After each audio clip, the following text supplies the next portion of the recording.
Bom dia, pessoal, tudo bem com vocês? Mais uma aula de história 23, ser indígena hoje no Brasil. Lembra que na aula passada a gente falou sobre conservação da memória? Nós falamos dos povos quilombolas, que hoje tem um parque e guardam as suas memórias, como era na época que eles viviam em sociedade, escondido no meio do mato. Então, um pouquinho agora nós vamos falar dos indígenas, porque os indígenas também têm uma memória a ser preservada, né? Preservaram já e ainda existem povos indígenas no Brasil. E essa distribuição da população indígena é muito importante para nós conhecermos, sabermos aonde eles estão em maior quantidade, o que fazem, como vivem. Porque, ao contrário dos quilombolas, os quilombos eles ainda existem, mas em muita, assim, tá bem reduzida a quantidade. Agora, a população indígena, não. Então, nós temos dados, gente, do IBGE e um mapa mostrando aonde estão os povos indígenas hoje no país. E eu quero que vocês analisem bem a legenda. A cópia de vocês deve ter ficado igual a cópia da professora, em tons de cinza mais claro e mais escuro, tá?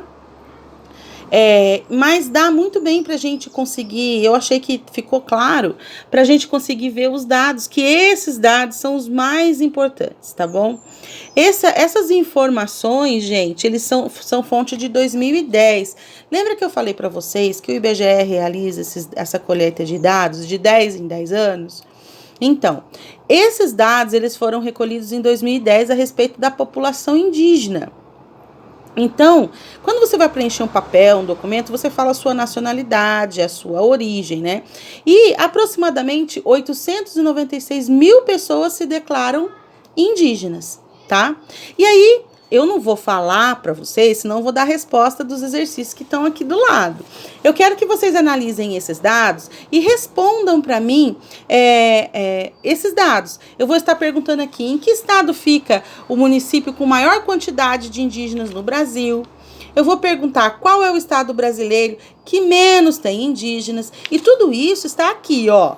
Está aqui. Vamos saber analisar bem os dados do mapa. Lembra quando a gente fazia mapa lá na sala? A professora falava para vocês, olha, é muito importante a legenda. A legenda é toda a informação. Não adianta a gente ter um mapa bonito, bem pintado, se nós não tivermos uma legenda que diz o que ele quer dizer, né? Então, analisem bem a legenda, olhem bem a distribuição desses indígenas no país para responder essas perguntas, tá? É só isso, gente. Mas são dados importantes, que são importantes para a gente conhecer e saber um pouquinho mais sobre a nossa história do nosso país, da origem, da onde viemos. E nós sabemos que nós temos muitas pessoas entre nós que têm origem indígena, mesmo que bem distante. É muito importante a gente conhecer isso, tá bom? Um beijo para vocês. Qualquer dúvida, pode chamar. A professora está aqui para te ajudar, tá? Tchau, tchau.